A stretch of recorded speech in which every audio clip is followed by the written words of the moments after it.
Summer Camp. Illustrated by Sue Heath.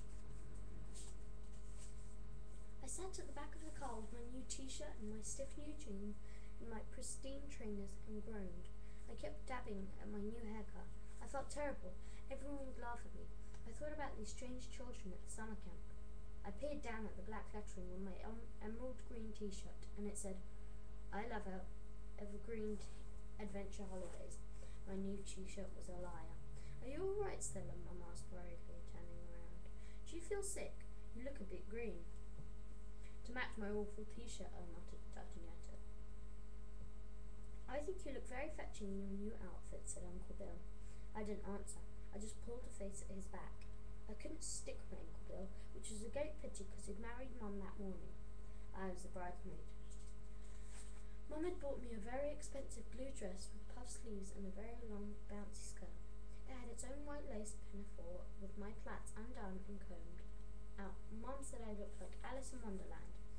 Only I didn't look like Alice at the wedding after all. I looked more like Humpty Dumpty, as bald as a boiled egg.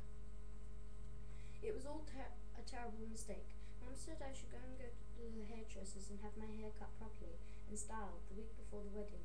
She wanted to come with me, but she had to work, so I could do it myself. I wasn't a baby. So I went after school and talked to this man called Kevin, who looked like a rock star. He asked me how I wanted it cut. I decided I didn't want it too short. I measured a tiny amount on my thumb and finger. Kevin nodded and his scissors flashed. I screamed as they snipped. They hadn't understood. Before I could get away, it snipped half the side of my head to stubble. He thought I wanted it that length. He couldn't leave it like that, half stubble, half flowing golden corners, so he sheared the rest off. Mum cried when she saw me. Uncle Bill said he thought I looked cute. He was only pretending. I looked silly in the beautiful blue bridesmaid's dress at the wedding. I looked even sillier now in my summer camp clothes. I determined not to be a really wet baby and cry, but I felt as if I might be going to do all the same. Do try and cheer up a little bit, darling," said Mum, looking around at me again. "Why should I cheer up?" I mumbled. "It's not fair. You're going off abroad on your smashing holiday, and I'm getting dumped at this horrible summer camp. I bet it's even worse than school. You know I'll hate it."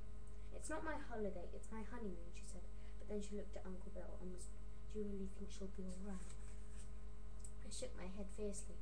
"Yes," said Uncle Bill, "of course she will. Most of my friends send their kids to summer camps, and they all love it. They have a whale of a time." "I won't," I said.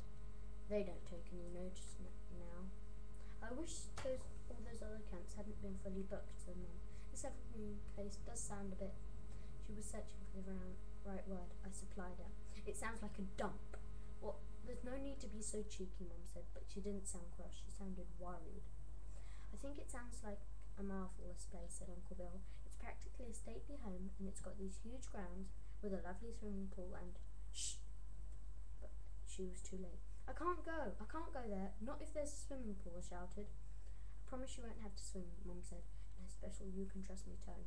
But I couldn't trust Mum anymore, because she'd been mad enough to marry Uncle Bill.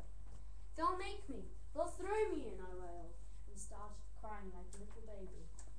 Long ago, when Mum was still married to Dad, he'd taken me to a swimming pool. I was only little and scared. Dad wanted me to jump in and splash and shout like the other children. I didn't want to, so I just stood at the side of the pool and shivered. Dad was kind at first, but then he got cross. He got so cross that he finally lost his temper and threw me in. I was only in the shallow end, but I felt like Loch Ness to me. Dad had hauled me out at once and laughed, trying to turn it into a joke, but I shrank away as if it turned into the Loch Ness monster himself. I have still got swimming pool nightmares. I've never been swimming since. "And you won't have to go swimming now," Mum said, leaning over and dabbing me with her paper hanky. I've written to the brigadier who owns Evergreen to explain it all to him. No one's going to force you to swim, honey, honestly. Anyway, you won't be able to go swimming because you haven't packed a swimming costume, have you? "You could always make me swim in my knickers," I mumbled tearfully.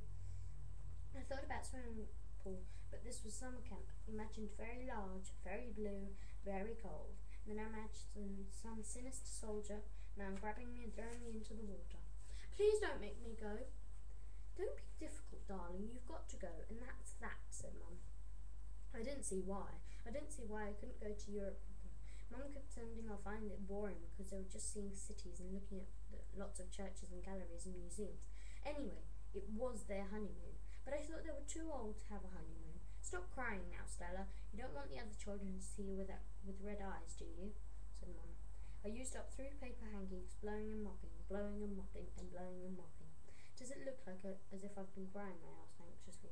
Not at all, Mum lied. Hey, Bill, those big gates on the right. I think we're there. I slunk down in the back of the car as Uncle Bill turned around at the big gates, drove up at the long gravel drive bordered by thick fir trees. It looks very grand, doesn't it?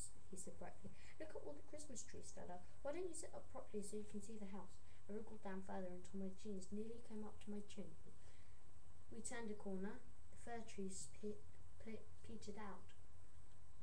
Here we were, at Evergreen. I stared at in silence. It was a gloomy, grey house with a tall tower at one end. It looks a little like a fairy castle, said Mum desperately. No, it doesn't, I said. It looks like a prison, and I don't want to go in that tower. I bet that's where they lock up the naughty ones, Mum. Please, Mum, don't make them lock me up in this awful place. Don't be stupid, Stella, Mum said, but she looked at Uncle Bill worriedly. A big man came jogging round the corner of the house. His whistle bounced up and down on his bare chest. He'll tell us where to go, said Uncle Bill, and got out of the car quickly to call him. The big man bounded across the drive towards us. Hello there, welcome to Evergreen, he panted. Little hisses of steam came from his crimson nostrils. How d'you do, said Uncle Bill. Are you the brigadier, by any chance? The man shook his head, smiling. I'm the activities organizer, he said. He spotted me cowering at the back of the car. You can call me Uncle Ron. I was sick of these uncles. Uncle Bill forced me out of the car to say hello. Uncle Ron patted me on my horrible cropped head. Welcome to Evergreen, Sonny. Sonny, I nearly died at the spot. He thought I was a boy. I'm a girl, I said furiously. Uncle Ron looked at me properly and then roared with laughter. His pale grey tracksuit dark under his arms, and he smiled. Sorry, Your Highness. What's your name, then? Stella Stebbings. Oh yes, Stella. Jolly Lee. Well, you want to come through the woods with me to meet the other children? They're having a picnic by the poolside. No, thank you, I said, backing away very quickly. We would like to see the brigadier first, Mum said, getting out of the car and blowing her nose vigorously. I expect he'll be tied up at the moment, said Uncle Ron, but you can see his daughter, Miss Hammercotton. There was a faraway sound of children shouting. Duty calls, said Uncle Ron as he jogged away. Uncle Bill got my suitcase out of the carpet. One went up to the steps of the front house and rapped on the lion's head knocker. She beckoned at me, but I stayed down on the gravel path. I turned back and roped with the gravel with my toe. Hate Evergreen. The door quickly opened when I was halfway through the N. That's the N in Evergreen. I quickly stubbed out of it before anyone else could see, and I had done a brilliant white trainer in a very grey one, scuffed. Hello, another arrival at this time, said an old lady in an orange overall. She shook her head at me. You're all behind the donkey's tail. You've missed your picnic. Can we have a quick word with the brigadier, please, said Mum.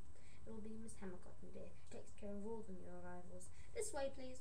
She led down the way to the polished parquet corridor. My trainers squeaked as they left a little trail of dusty footprints.